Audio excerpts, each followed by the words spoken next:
services and a debriefing of the Board on Water Advisory.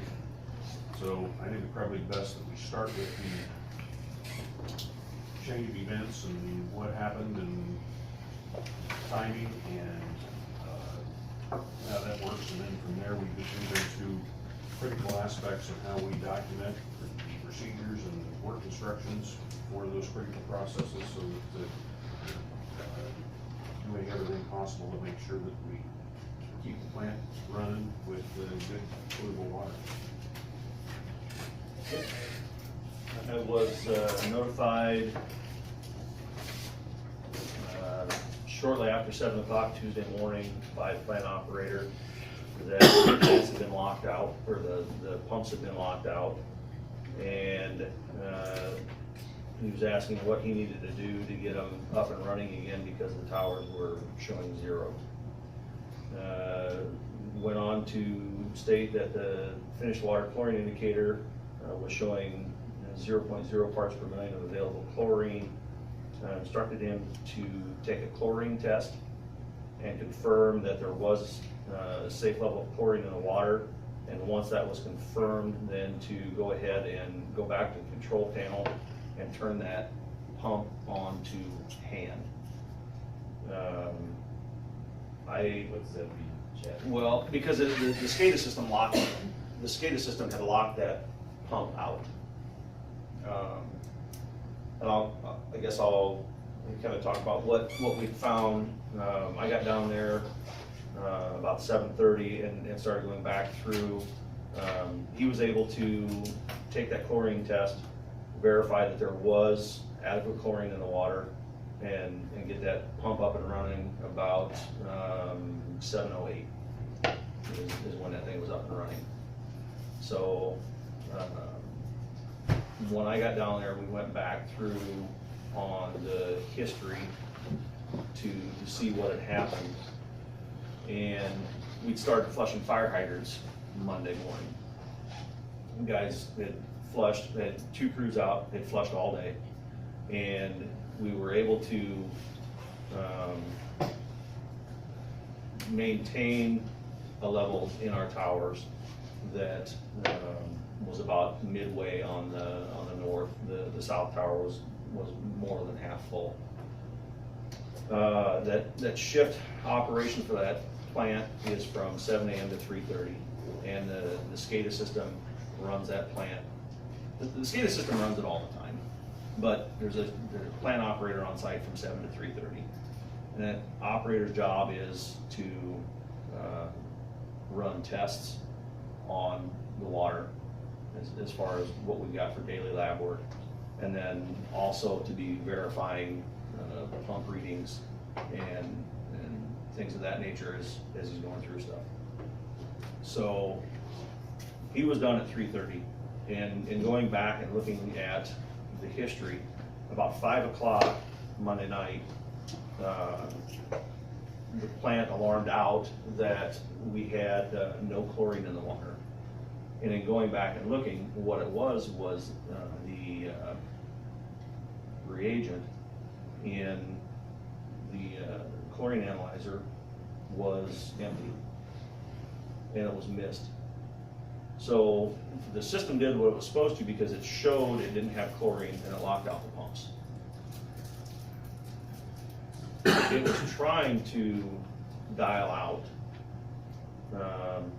but as we later confirmed, the hardware that actually runs that dialer was not there. What do you mean by that? I mean that the dialer was gone. In talking with staff, we don't know where it went. And so it's a little bit troubling on this end from a security aspect to try and understand what happened with that device, because that device has one function, and that function is to dial out to 3 of us in the event of an emergency. So getting back to the timeline, the 5 o'clock, it said that there wasn't chlorine, it locks out the pumps. The pumps are no longer on. The towers continue to slowly drain just from demand on the system. It goes through the night, continuing to drain. It did hit low level alarms. Those also tried to call out, but it was unable to call out. The north tower sits a little bit higher than the south tower, and so that one will empty first. That one showed being empty sometime in the middle of the night. The south tower continued to have water in it but drain, and the about 6:50 Tuesday morning is when that south tower finally had no water left in the bowl. Now there was still water left in the standpipe, which the elevation on those pipes is what creates pressure. We had an 18-minute lapse from the time when that south tower showed 0 until we had the pumps up and running. So from 6:50 until 7:08 before pumps were up and running again.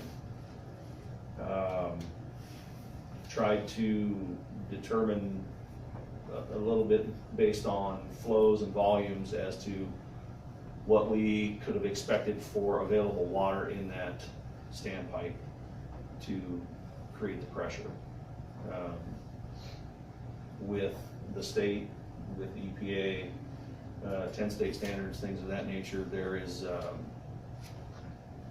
parameter that says we need to maintain at least 20 PSI in our system. If we fall below 20 PSI, we have to go to the act of issuing the boil water advisory.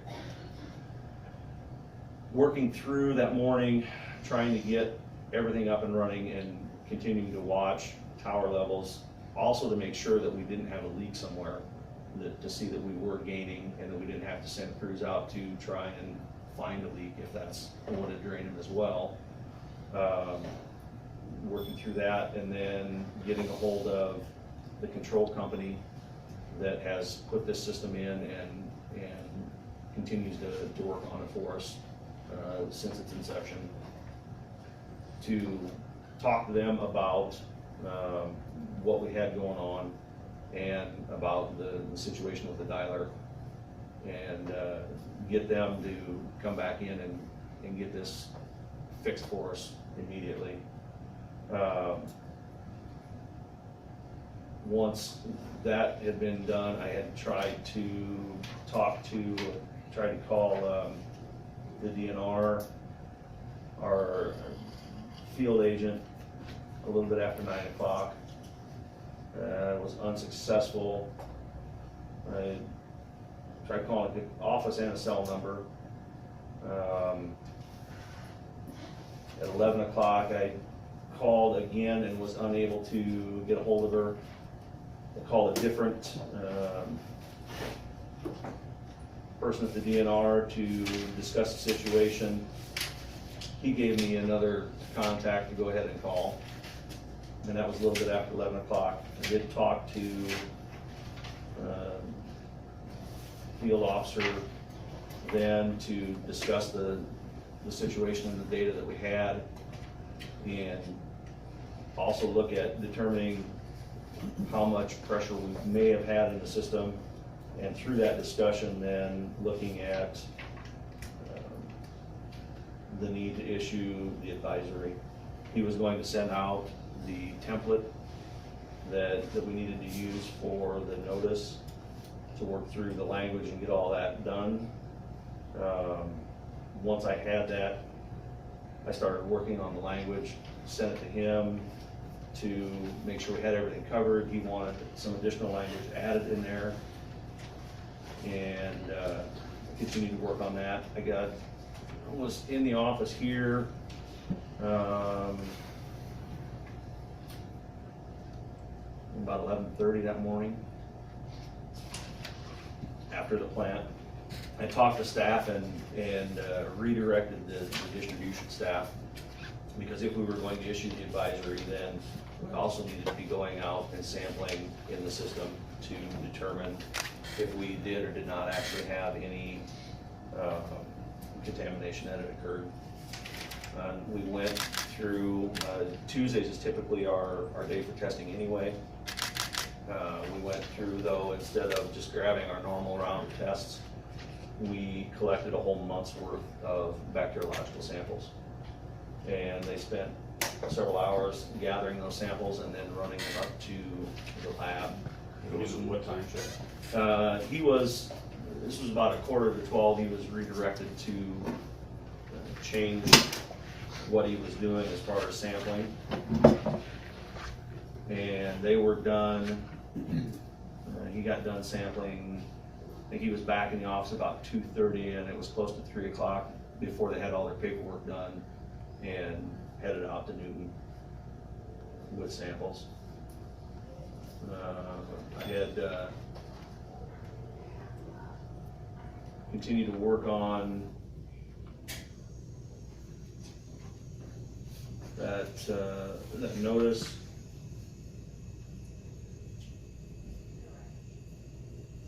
About noon, I spoke with Randy Plima. Well, I called and left a voicemail. I called again at 12:30 to talk to him about what we were doing as far as sampling. He was already going to be doing his sampling that day as well. And he was going to get 2 samples for Beacon because they're a contiguous system. 12:15, I sent the template back for notification. The field officer responded with what he had for changes. About 12:30, I got the approval on that. I checked in with the staff that was out doing bacterial sampling to see what chlorine levels they were finding in the system. Excuse me. And was told that everything that they were seeing was close to typical for any other time that we're doing sampling, and we're running about 1 part per million of available free chlorine, which is good. For us, that was an indicator that from what they were seeing, there hadn't been an issue, because if we had seen lower chlorine levels, that would be more of an indicator that we'd suffered a little bit of contamination somewhere. Because that chlorine will do the job of disinfecting and it'll burn it up, so it wouldn't be available in the system.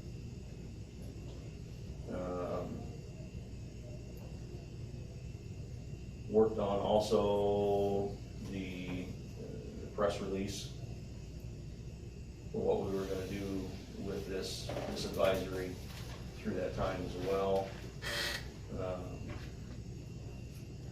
The DNR said that they would also be sending out to news outlets, and they've got a list of several hundred that they send everything out to. A little bit after 1, I talked to Mike about what was going on and the need to issue the advisory. Was this Mike Moore or Mike This is, Ross? sorry, this is Mike Moore. Okay. A little bit after 1. Also stated that I would be speaking to the mayor shortly thereafter, and then sending out to the full board and the city council the drafts of what we had for the advisory and the notice. About 5 minutes to 2, that email went out. Just before 2, I spoke with the mayor to inform him of what was going on, and at about 2:30, the draft press release was sent to Mike Board for review, and then there was a subsequent phone call right after that. At 2:42, the press release went out to Oski News, CRI, and KBOE.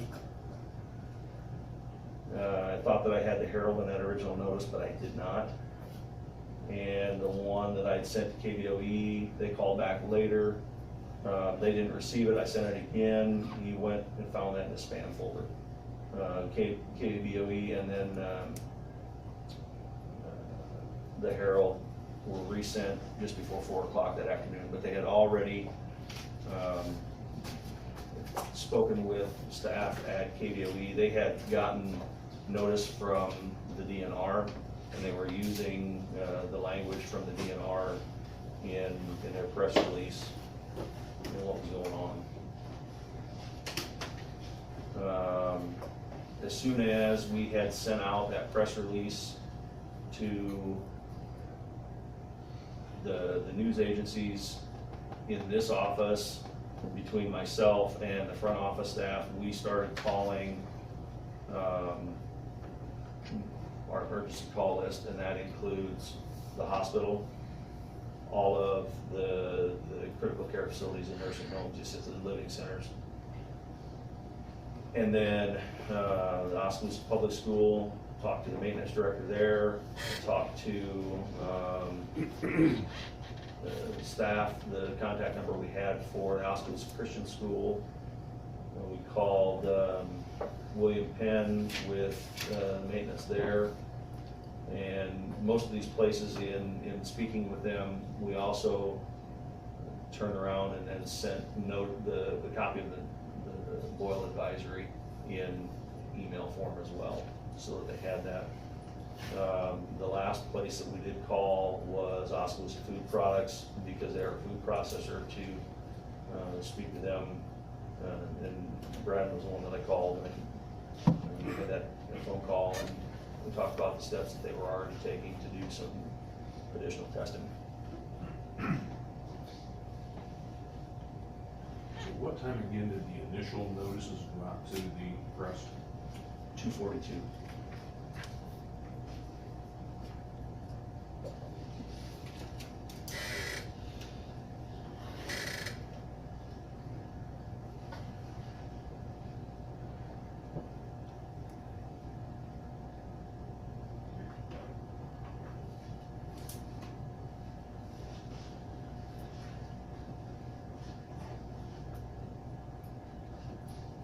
And on your samples that you collected on that day, what were the results that came back from the lab in Newton on those samples? Everything was absent. Otherwise, we wouldn't have been able to lift the advisory. So we had the first set of results that came in Wednesday afternoon, around 4 o'clock or so. And we did not release any of the results. We did have people calling in that wanted to know, because we'd had seen a flood of phone calls into this office asking about what was going on. The thing that we wanted to avoid was anyone at that point that wanted to go ahead and start consuming water where we'd issued the advisory. And we had the first set of samples back that said that they were clean and there wasn't an issue. We did not want to have a sense of satisfaction. Well, okay, I don't need to boil the water anymore because this first set of samples has come back and been clean. So we didn't release those results. Wednesday, we had also gone around, grabbed all these samples again, and by about 3 o'clock, taking them back up to the lab for another set of sampling. But we didn't want to give any false hope, I guess, is maybe another way to look at it. So we kept all those results internally and didn't go out for publication on any of that stuff. And we waited until we had verification on Thursday from the lab that we could go ahead and lift that advisory. Thursday morning, I spent time working on 3 different press releases as far as, if those samples came back clear, well, then we were gonna be able to lift the advisory. So we had a sample press release for that. We worked on one that if some of those samples had come back positive for total coliform but absent for E. coli, we would have continued on with the advisory. And then also looked at if we needed to change that advisory over to an order because samples had come back positive for total and positive for E. coli. And so I mocked those up Thursday morning and had that stuff kind of ready to go. I think I sent those into the DNR just to go through them and get feedback on what some of that stuff should look like. Honestly, at this point, I can't remember. I feel like I sent them to the board to look at, but I can't remember if I'd taken that step or not. Again, the indications that we had from Wednesday's set of sampling was the chlorine was still good. We didn't see any of those samples that had a number for chlorine residual that was out of where we felt it would be a safe zone. So we had a level of comfort that the water continued to be safe, but we held on to that. And that wasn't something that was out for public consumption at that point, out for release. Until we had verification from the lab Thursday afternoon, and then once the lab called us to verify that everything was absent of any contamination, we called the DNR to work through them because they were also going to be issuing the release the same way that they issued the notification. And we sent out that press release lifting the advisory to all of the same local media outlets. We're sure to include the Herald with it this time, the first time. And then took the steps of starting to call all of the, again, local healthcare facilities, the critical care, the schools, William Penn. One of the things that we missed the first time around was looking at restaurants and the gas stations that serve pop from soda machine, fountain pop, because they are supplied with tap water. And that was something that is on my shoulders as far as missing. And we should have called them on Tuesday to notify them as well. What we did then Thursday morning, in looking at the fact that hopefully we had the release come Thursday afternoon, I had staff assemble a list of all of the gas stations, all of the restaurants, in various places that would have fountain pop available. And when that release went out and I started calling the healthcare facilities, I had staff start calling these other establishments that serve fountain pop to let them know that the advisory had been lifted. I think in hindsight and also moving forward, should anything of this nature happen again, that is something that will have to be on the forefront, is making sure that we contact those establishments as we're also contacting the critical care facilities. That was something that wasn't really looked at as far as looking at the consumption side of water when you've got everybody selling fountain pop and coffee and items of that nature.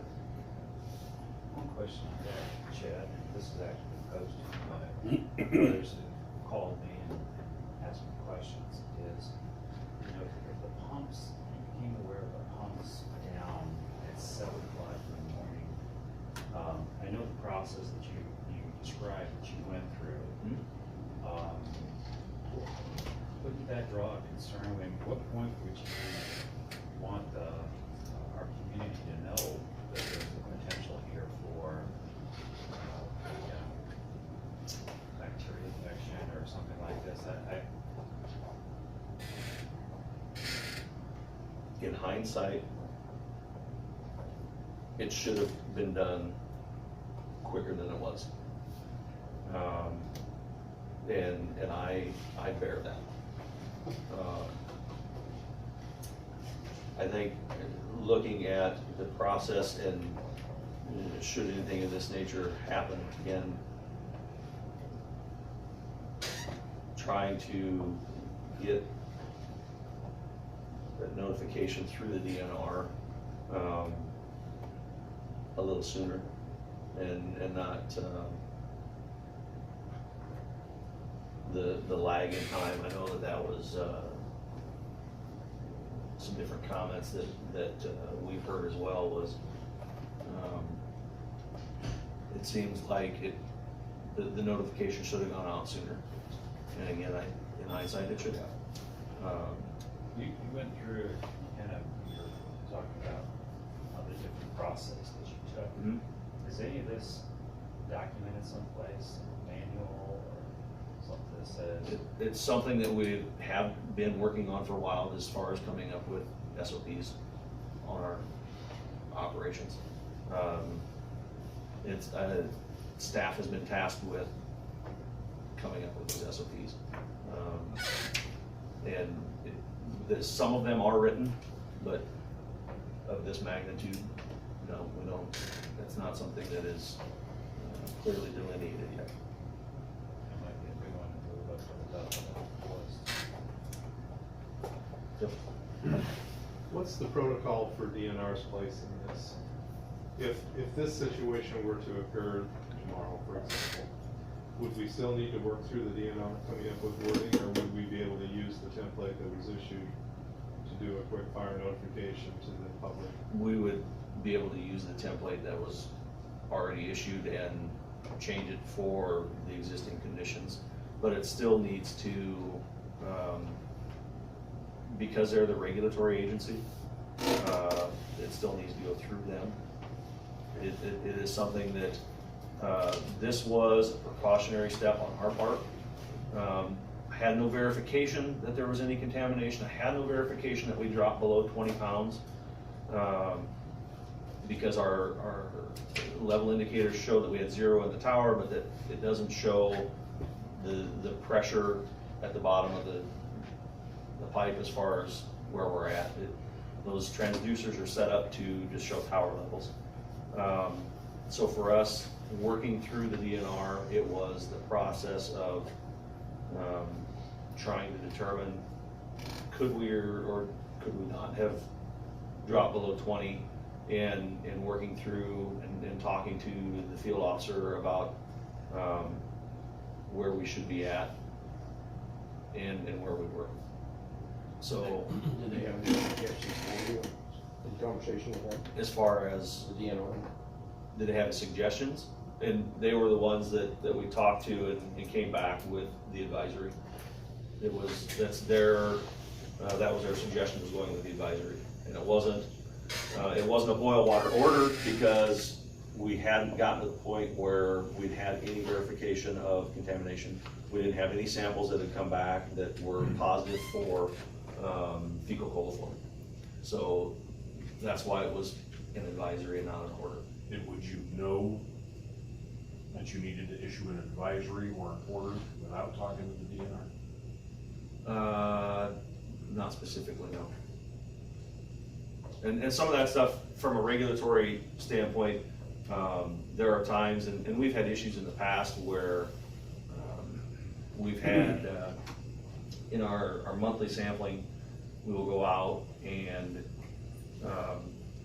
gather samples and send them off to the lab. And in the last year, we had one where we had a sample come back positive for total coliform, but negative for fecal coliform. We had 2 samples that way. Our parameters within that set of testing for the DNR says that anytime you have more than 5% of your sampling that comes back positive for total, you have to issue public notification. And so a year ago, we sent out the mailing that there had been 2 samples that were positive. We did public notification a year ago.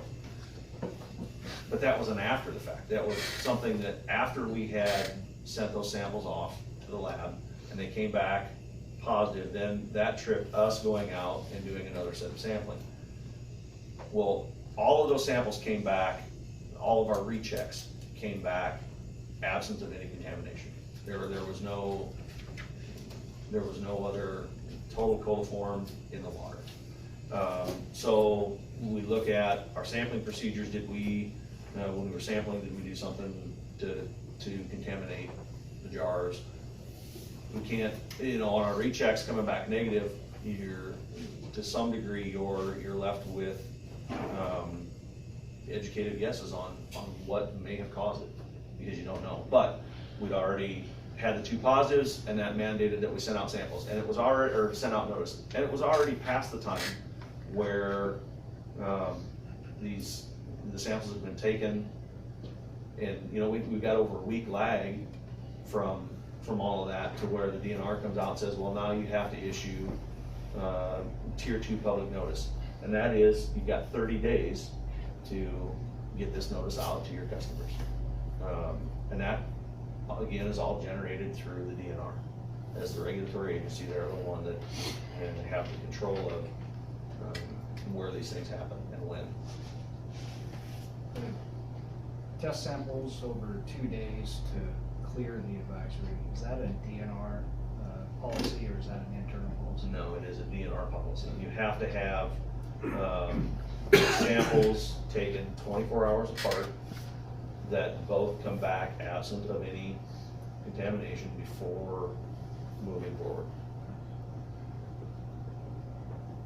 The board didn't receive any communication during the time from the notification of the boil advisory until it generally being lifted. Was there a reason why you didn't want to communicate with the board during that time? Oh, I will say, I got a phone call from Chad, and he left me a message at 11 o'clock that morning, but I was tied up in meetings But and I didn't think- return the phone call until 1:30. Okay, the morning of the day that it was discovered, right? But I'm thinking about, usually when there's a crisis situation going on, we would expect to hear, at least on a 24 hours, once a day, hey, what's the status, what's going on, that sort of thing. Was there a reason why?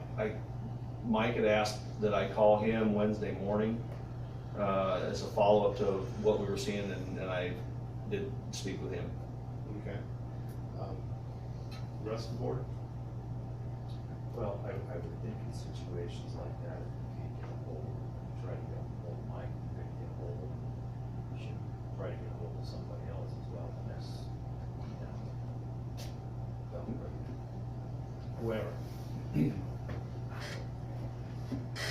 Well, and I think, what we want to do here in the next phase of this agenda item is to start establishing for Chad some guidelines in regards to critical processes within the plant, identifying every critical process that's there and making sure that there's a procedure, work instruction written for that process, so everybody knows how often things need to be checked and documented. And then also there needs to be a procedure written on, if you have a crisis issue, what is the procedure that you go through? I think those would be the things I'd like to get out of this And that's what I plan as well. talked to Chad about on Tuesday afternoon, that, I think we could have avoided this situation had there been a procedure and work instruction written for making sure that, that chlorine level gets checked on a very regular basis and monitored and documented, and that have some sort of a routine dial out from that dialer. Test. Yes. Yes. We had 2 failures, right? The chlorine level dropped to 0, or showed 0, and then the dialer did not work. Those were the 2 things that happened on the same day Yep. that caused this to occur. And we've been flushing hydrants, so the towers weren't where they would have been on a normal day. So, That was kind of a coincidence of well, things that happened, right? I mean, essentially, yes, but it became, to a degree, it was the perfect set of circumstances, where had we not been flushing, the towers would have been much higher, And, even if they'd been locked out at the time they were, the operator could have come in the next morning at the normal time, and those towers would have still had water in them because we hadn't been up to date earlier flushes. So, yeah, it was a set of circumstances that all worked together to, bring about this specific chain of events. Yeah, but you say it was a perfect crime here, but even if the towers hadn't been down, would this still have happened? Could it still happen? Even if the towers hadn't been Yeah, the down. dial was down, the chlorine levels were down, could it still happen even if the towers were full in this kind of stuff? No. As long as there's water in the towers. Then we got pressure on the Pressure in the system. system. At what level do we have 20 PSI? Anything above 0? No, yeah, anything above 0. Even actually, anything above 47 foot of column height in our standpipe generates 20 pounds in the system. And the bottom of the bowl on that south tower is at 80 feet. And so I had 33 feet that I had as buffer, but I didn't know, I had no verification on how much was in that column. We could have been above 20, we could have stayed above 20 the whole time. But the way that the system is set up, we're reading bowl height from, so 0 is nothing left in the bottom of the bowl, and they're both about 40 foot to the overflow is full. And so we may very well have had above 20 pounds in the system and just no verification and running on data, no verification of that data to give us the ability to know that we did not drop below 20 pounds. Subsequent conversations that I had with some folks around town would tell me that we might have, because they said they had extremely low pressure or no pressure at their homes that morning when they got up. Yeah, and is the base of the south tower the lowest part of town? No. Okay, so that would explain why some areas of the town may not have pressure, because the waterhead at the tower is, assuming ground is the bottom of the tower. Some people live above that, and so their water pressure would have been lower than that. As far as I know, our square is the highest point in Oskaloosa. What area? Our square, city square. Okay. And so that was the part of the conversation with the DNR as well, was looking at elevation changes, and then it becomes possible, based on what may or may not have existed in that standpipe, it becomes possible that parts of our distribution system fell below 20. And so at any point where that system falls below 20, then this is what triggers. That missing dialer, that kind of puzzles me. Is there any other equipment that you have that should be maybe inspected on a periodic basis to make sure it's working properly? There's a lot of equipment that is inspected on a periodic basis. That computer system was just changed late summer. The board authorized that updating of that system last summer. We ordered it and replaced it. And when that came, that system was different than the one it replaced.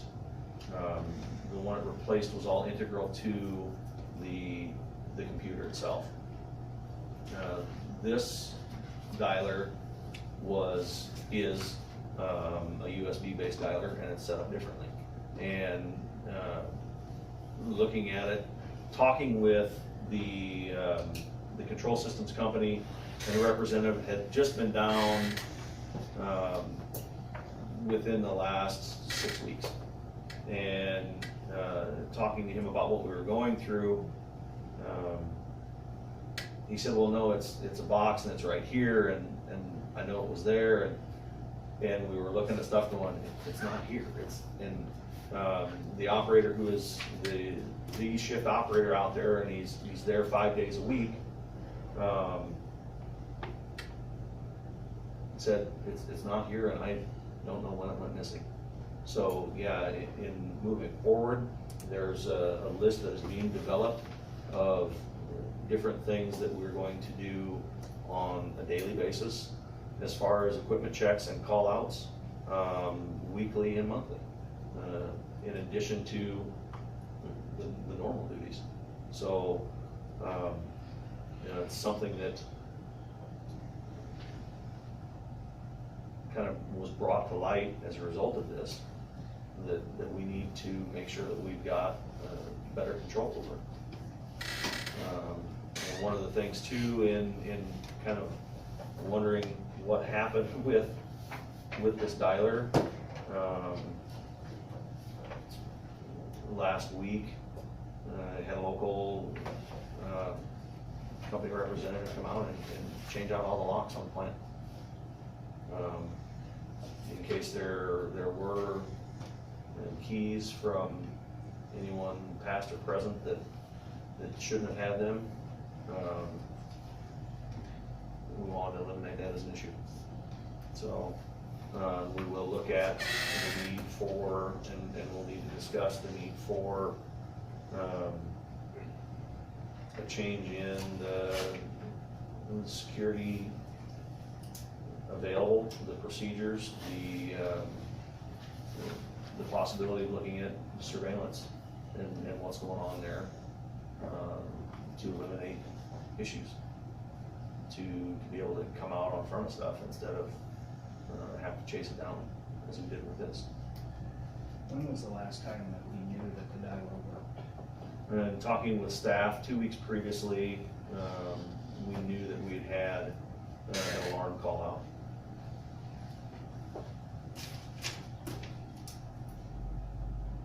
So in the 2 weeks, there was a 2-week time frame where this hardware went missing. Yep.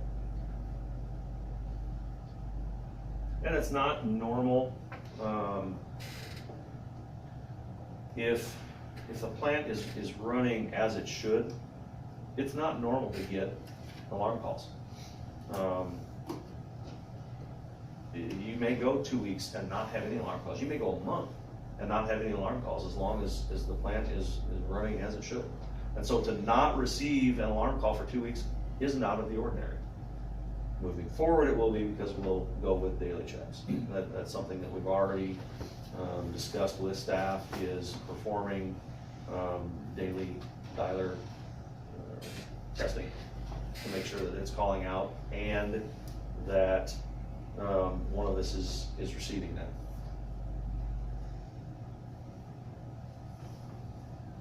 Who gets those calls? The plant operator gets those calls, the head of distribution gets those calls, and I get those calls. And it'll cycle through who gets them first. And it waits for verification from whoever it's calling. It makes 3 attempts at a call before it moves on to the next person in the rotation. And it'll keep calling, and it will leave you a message that there is an unacknowledged alarm, and you need to call back in and go through the process of acknowledging it and finding out. And the 3 of us also have the ability on our mobile devices to log in to that plant and to see operations and to see what the alarm is. Depending on the level of that alarm, we can acknowledge it, but we can also take the steps necessary to remedy it, depending on what the alarm is.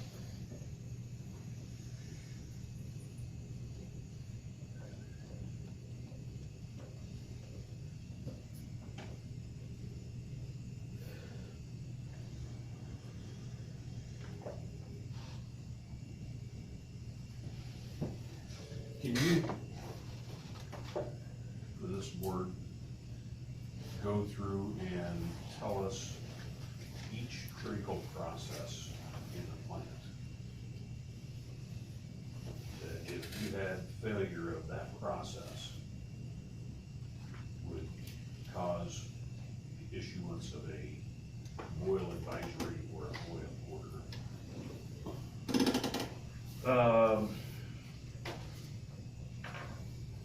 If we, chlorine would be the big one initially, is if we had a malfunction in the chlorine feed and we did not feed chlorine into the water for disinfection. Once that drops below 0.3, parts per million, the DNR says that we're not supposed to pump any more of that to town, once it's dropped below 0.3. You have just one point of entry for chlorine in the plant, right? Well, no, we've got two, one on each filter. We inject chlorine on the filter effluent, so after it has gone through the filters, before it heads to the ground storage reservoir and then the clear well, we're injecting chlorine post filtration and before storage. And there's one on each filter. So when we take one filter and shut it off for backwashing, the chlorine feed to that particular filter is shut off through the system, and we continue to feed just the one filter that is filtering, and vice versa. We can do that. So,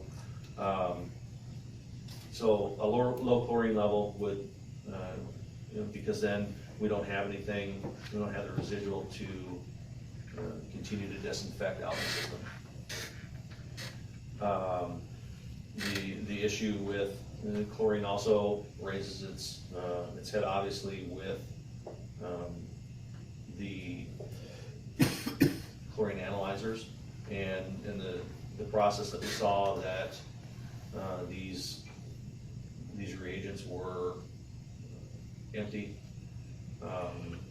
causing that alarm to go into effect. So as that reagent was no longer available to test, the system is still trying to test and not seeing reagent present, doesn't react, doesn't show chlorine even though it's in the water. So it wasn't that you weren't injecting chlorine, the test was Correct. incorrect. Yes. Correct. The chlorine was still there. The chlorine was always there, and that's why the first thing that I had that operator do that morning was test the available chlorine in the water to make sure that we still had it. Because if we did not have, if we didn't have any chlorine in the water, we couldn't have turned on those Chlorine, pumps. chlorine levels were never low. They were never low. They were reading low.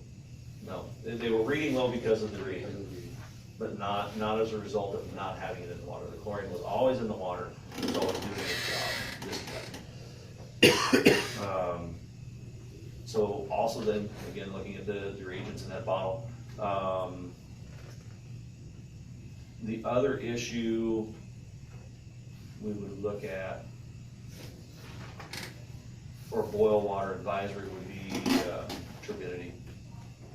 Because we are a groundwater under the direct influence of surface water plant as defined by the DNR, we have to meet surface water guidelines, which means we have to have our samples be below a threshold for turbidity in the water. If we fall outside of those parameters, the possibility exists that you could have pathogens that have passed through the filters and the disinfection won't take care of them. And I guess that you would look more at Cryptosporidium, giardiasis, I had probably mangled that word, and a couple others that the cell structure does not lend itself to being killed with contact with chlorine. And so the particle size is big enough that it would throw turbidity out of spec. If our turbidity is out, then we have another possibility where we would have to issue a boil water notice. Because because again, we couldn't guarantee that the disinfection levels were doing what they could.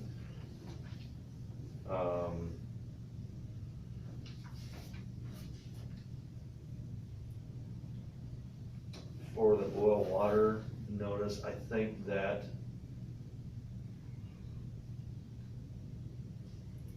those are the aspects that we're looking at. So it's either, you know, the chlorine or, you know, well, and high service, I mean, and drop them below the 20 pounds. So if the high service pumps were locked out, and drop below that threshold again, then obviously the situation that we just went through. So when the dialer calls out, what condition is it recognizing? Was it the chlorine level? Was it the fact the pumps had shut off, or what was it reporting on? The first time it had tried to call out, it was the low chlorine level is what it was calling out. And then it would also have notified that, notified for low chlorine level, and then it would have notified that the high service pumps were locked out. Okay.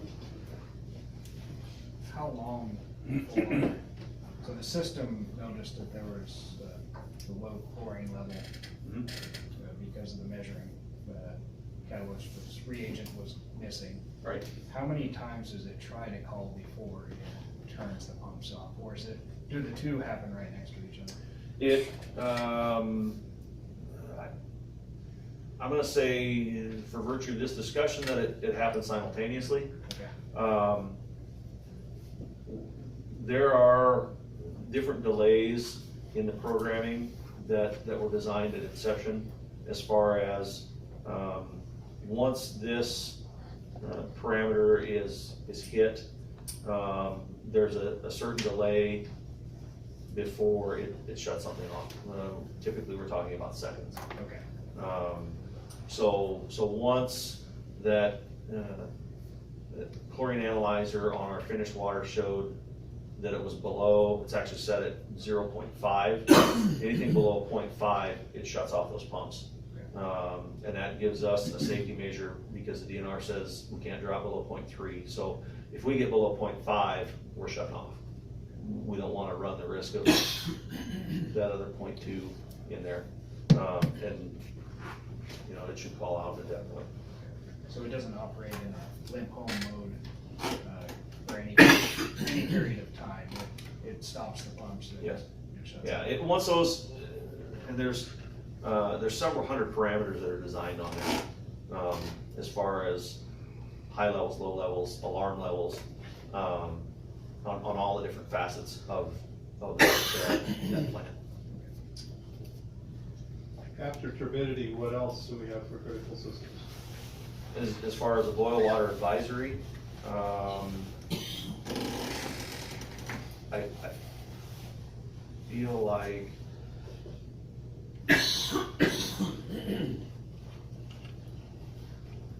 those are the issues that will cause, those are the things that we would run up against with the DNR that would cause the boil water, either an advisory or an order. So your line shaking operation, CO2, Nope. none of that Nope. stuff. None of those are anything that will cause boil water. No, it's those other treatment facets of where we're at are more for where the plant is designed to be running, not the safety aspect of the water is safe to drink. You know, it will throw the pH out of our operational range. It will throw the hardness out of operational range, the alkalinity, not where we want it to be, and that, you know, we get back to that starts to affect different processes around town. It affects Oskaloosa Foods, it affects Mahaska, it affects Clow, but it is not a safety measure that leads to a boil water advisory or order. Will those systems lock out the high service pumps if they start to fail, or No, No, they will the not. pumps will still. They will still. The other thing that'll lock out the pump is, if our clear well gets too low. That will lock out the pump, because there's nothing there to pump, and will cause damage to those pumps by cavitation.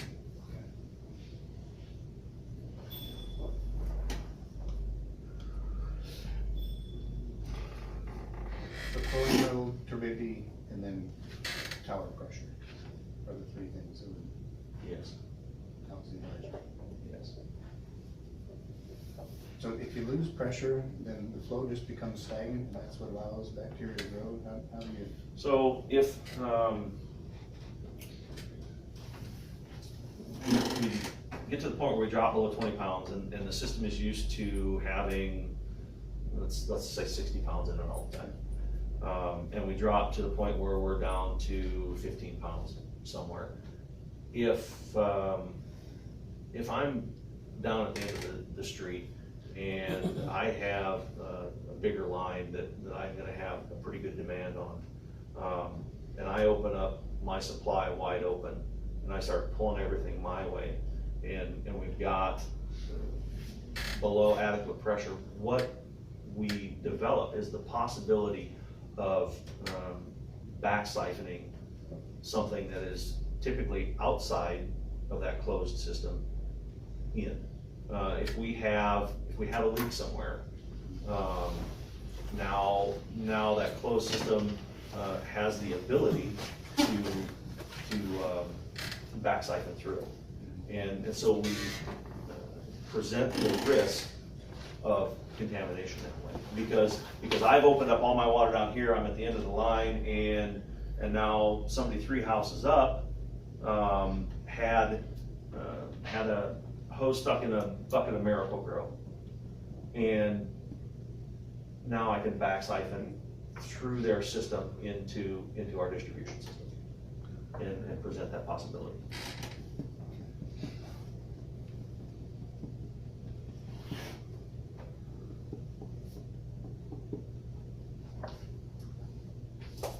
So one question I have is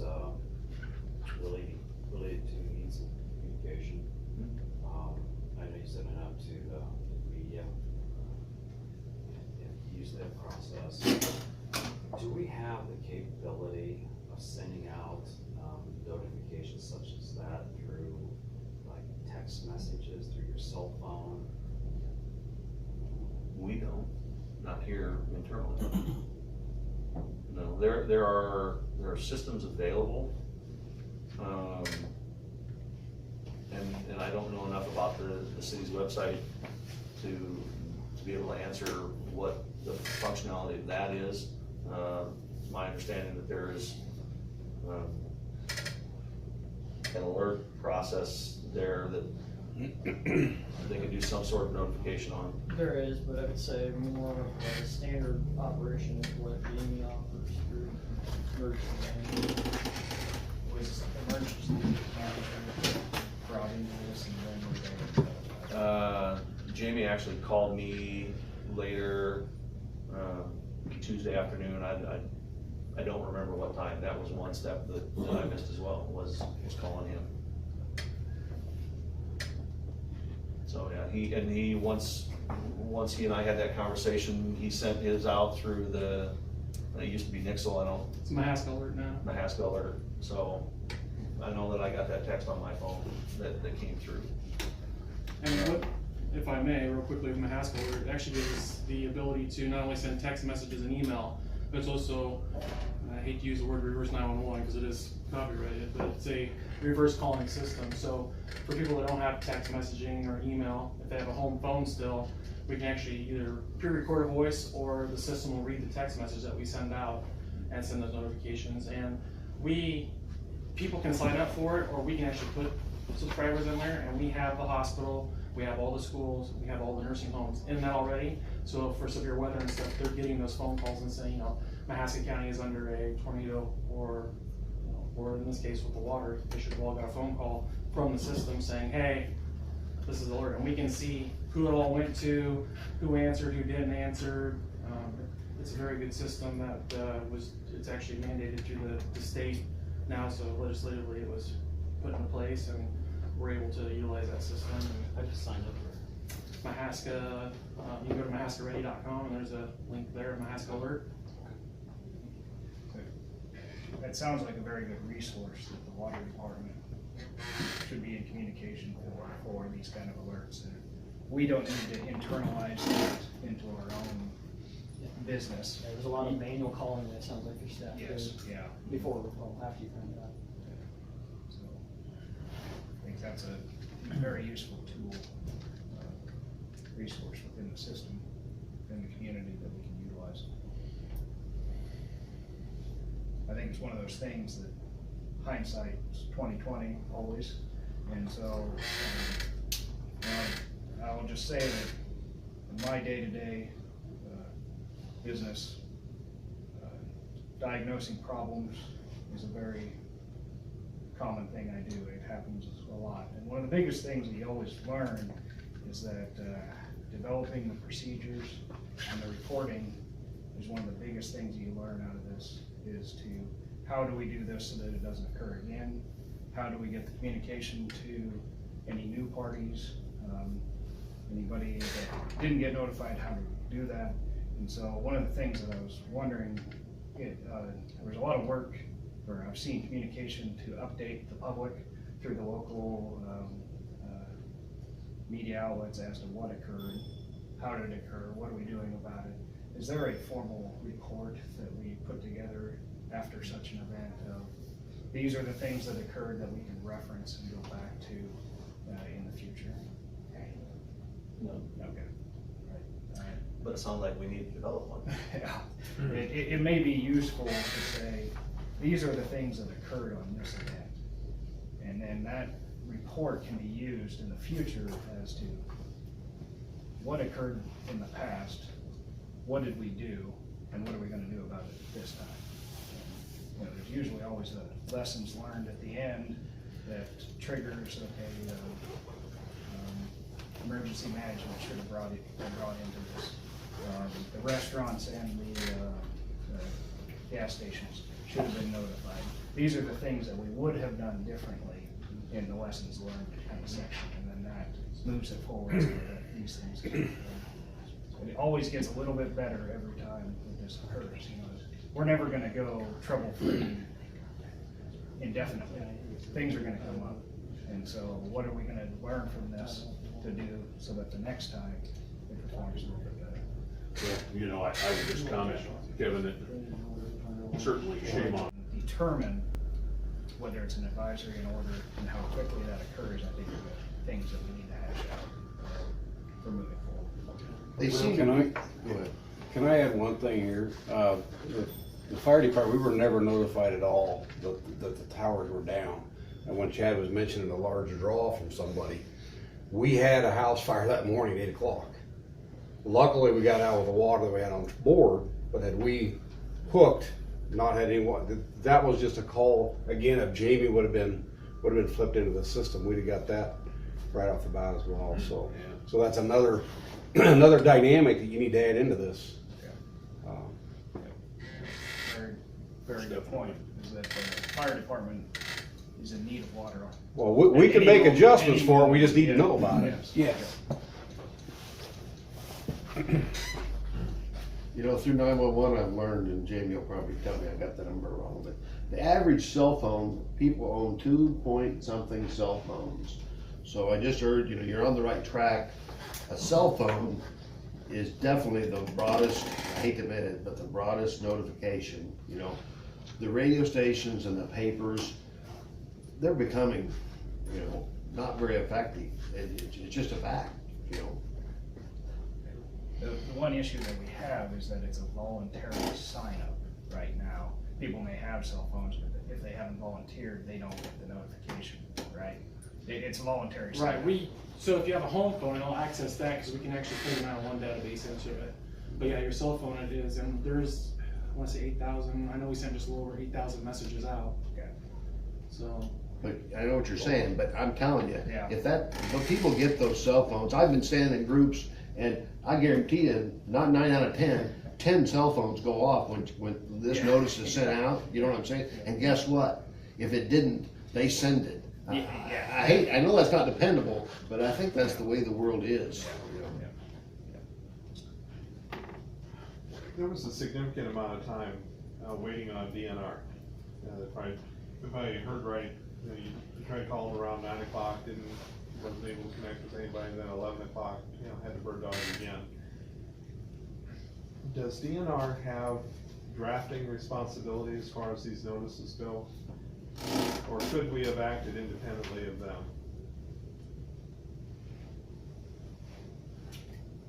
As a regulatory agency, I try and get everything done through them. That's,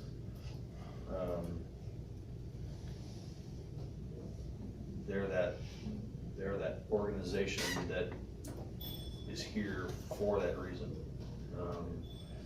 Where those parameters fall as far as why a pump would lock out at 0.3 is because of their regulations, and so that reporting goes through that office.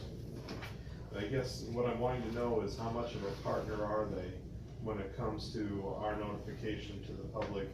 Was it, again, 20/20 hindsight, was it reasonable to go to them and say, we want you to assist us in the drafting of this? Or could we have come up with our own notice to the public and got that out independent of them and then told them what we did? I think it's possible to come up with our own notice. However, there is, to the degree that we can talk about what the specific events were that caused the issue. However, they have specific language that is required for the advisory or for tier 2 notification. They have specific language that must be included that comes from that. Was your question more of a time delay? Yeah, well, What you were and that's after? it, is that, what I'm thinking is what we should have done is had the public notified earlier. It's possible that the notice would not have fit exactly what the DNR wanted, but when you're talking the kind of time delay that was involved there, I think the DNR would probably say we'd rather have the public notified with a plain English kind of notification, and if it misses our mark for the details that are in there, then you can offer a clarification after that that hits those marks. Well, what I'm wondering also, in addition to that, is does DNR have a hotline for you? Yeah. As opposed to trying to call Janet Gastineau at DNR. Yeah, Janet was out that day, I'm sorry, by what I understand, it was Bill Gibbons that helped you. Yes, it was. Yeah, so Bill was the second down the tier. I happened to be in their office that day visiting with Tom Weirson, so Bill was the one that ended up taking control of it, because Janet was out. So when he probably first tried to contact, his first contact, I was Janet. So by the time it probably trickled down in phone calls and messages, that's why he ended up with Bill Gibbons. But what I wonder is there a hotline number for this that gets answered 24/7? Yes, there is. It's, I was going through our field office, and trying to work through those agents first. I understand that. But yes, there is, yes, there is a, I don't think it's an 800 number, but, they will, if something happened at 3 o'clock in the morning, I believe that they have someone that answers phones. They haven't ever had to use that feature, but. And I would think checking the proper procedure with DNR to see, do I try and get a hold of my local field office, or do I call a red phone?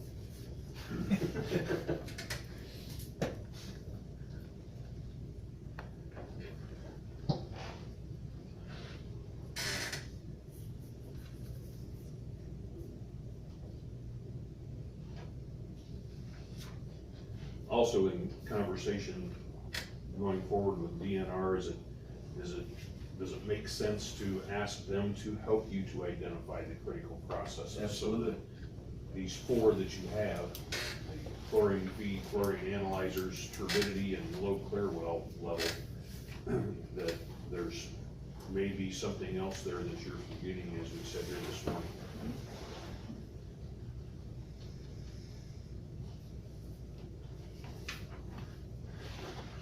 And then also one other note that I wrote here, you talked about restaurants and stores to the emergency contact list. What about, or convenience stores? I took that as gas stations, you said. You need to add grocery stores to that. Because they're spraying water on vegetables and. What, Crystal said they were on our. Okay. Okay. Movie theater, that's a soda fountain. They were, Contacted, Mike Dipple at Musco, and then he notified like Me Rancho, Pizza Ranch, anybody under their umbrella. Okay.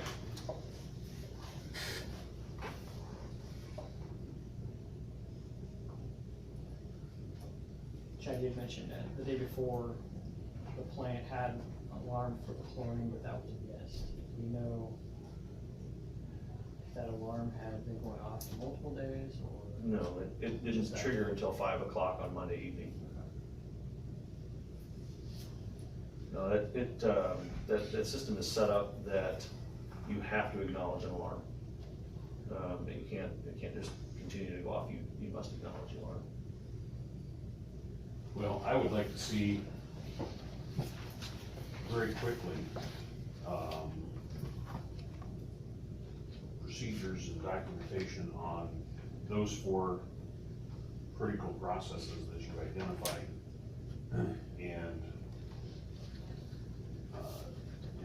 Once again, I think those procedures need to carry some work instruction with them that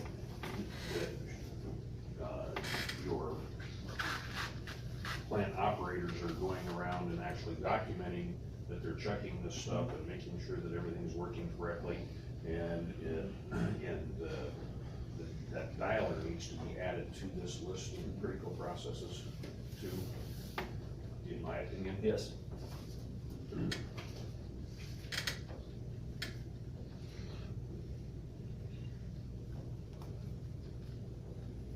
Then does that dialer go to your cell phone then? It goes both to my cell phone and my home phone, and then the 2 operators' cell phone. They don't have landlines anymore. I'm still old fashioned enough that I have a landline. And then we also need to develop a written procedure, and it needs to identify what to do in crisis management.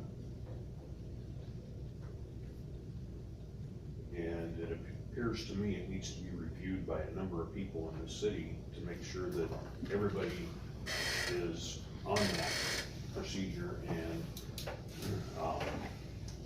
has input in regards to, yes, they need to know immediately, or what needs to happen. Certainly the fire department, the emergency management system, and public works, city hall. So one of the questions that is more for Jamie is, EOC triggerable event, would this qualify as something that we? If the mayor wanted it open, absolutely, otherwise, no, we just kind of, since it's a kind of a localized issue, we just work with Chad. I mean, I got the call from the hospital, wanted to know what we had for bottled water, and of course I had no idea what was going on, so I called Chad, kind of got, what was going on and when he thought it would be lifted, and then of course I report that to the state right away, so that way they know if it did turn into a larger event, that we're ready with that. And then we just kind of looked at the critical infrastructure, how to keep things going, and we were able to get some water for different departments, so. But yeah, the EOC can be activated by the mayor. Any elected official can say, hey, I think we should open the EOC for this. And if it would have been probably we started looking at boil orders and long-term game plans, we definitely would have needed to come together. And I'm a firm believer in, daily updates as far as where we're at. I know when we had the flooding before, working with the water department, we brought people into the EOC and we had those discussions and what our objectives were for the next 24 hours. And now we're going to accomplish those and that type of stuff. So, but I think with this, we knew what we had to do, and we're just basically waiting on those results. Can I ask another question? If the plant would have been operated like it used to be, manned all the time, would this not have happened? Correct. So I just brainstorm with all of you. It may be that we wanna look at manning it for now, if we can, until we get a lot of this worked out, because it's gonna take a while. And I'm just thinking out loud, when it comes up that dialer's missing, the public's not gonna be too secure about that. I know I'm not.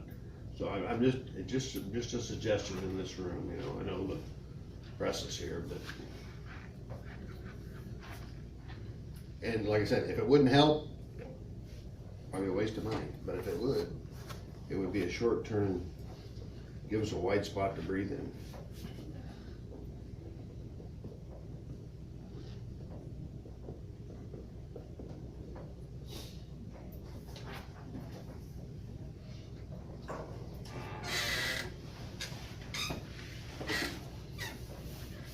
You know, you can do a lot of different things. Mike, I'm just throwing it on the table, I'm not demanding it or anything. Yeah, but just to respond, and as far as my own personal opinion, if the mayor and the council think that we need to do that, we'll be more than happy to do that. I think the system is, the SCADA system that's set up out there is, worked well since 2008, 9, when it was started up. Just recently upgraded within the last, what'd you say, year, 8 to 12 months. But if you guys are more comfortable with that, then I was just as impressed as everybody when we went online, when I learned that it was automated and it helped relieve costs, paying people, you know, but I'm just saying short term, I don't know.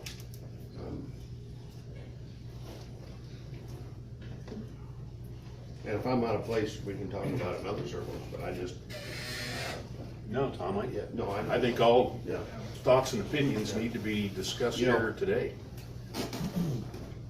And Chad knows a lot more about this than I do, but if he'd had a fire, Oh. he'd have sucked her down, and we'd be sitting here with the city down on water, and we'd be sanitizing the whole system, the way I understand it. So, X amount of money for an employee, you know, I'm just, you know, I work in a world of automation, you all do, everything's automated.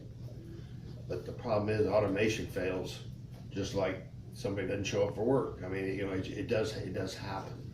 And you can have redundancy on top of redundancy, and we know you can't win that game.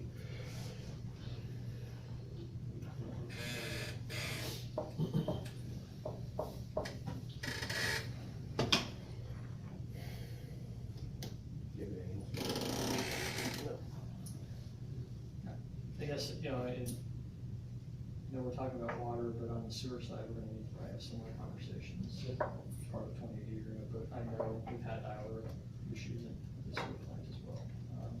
It's been corrected, but we could have been having very similar conversations, but with waste treatment instead. So both systems need to be reviewed.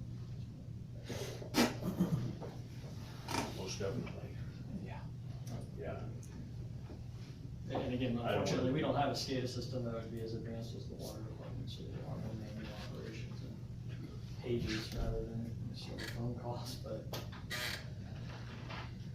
Yeah, I'd really not wanna sit in one of those meetings and discuss why we had an overflow. or lost a home. Killed a home. All right, any other comments, concerns? So you have a couple of action items, then SOP for critical processes, and then procedure for identifying what to do in a crisis. Any kind of a deadline? I'd like to see something in the next 2 weeks. Okay. you know, I know it takes time to put this stuff together, you really need to sit down and think about all this stuff to make sure that you are identifying everything. So, you know, to say tomorrow is not right. For sure something to present by the time, by our next regular scheduled board meeting. This is the 25th, yeah.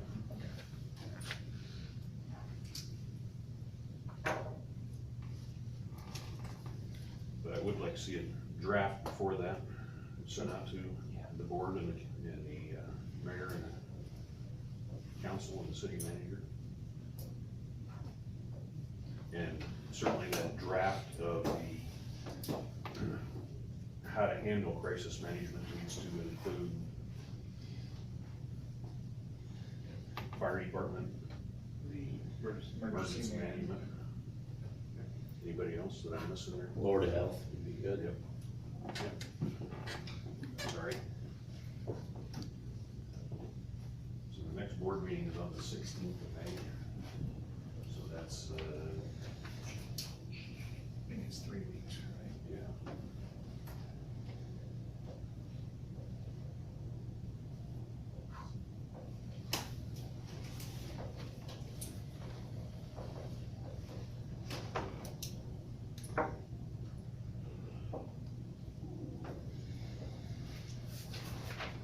All right. Agenda item number 3 is miscellaneous. I know you mentioned something about the 2080 agreement and establishing our records and goals and stuff.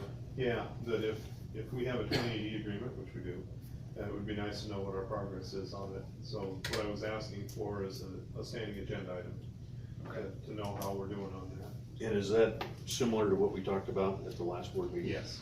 Okay. Yep, yeah, the only difference is I'm just asking for it to be a standing agenda item. Within that, we would cover progress. Right. On our requirements. Yep. Yep.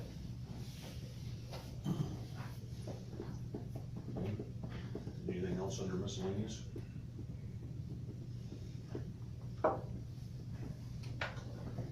Agenda item number 4. Move to adjourn. Second. All in favor?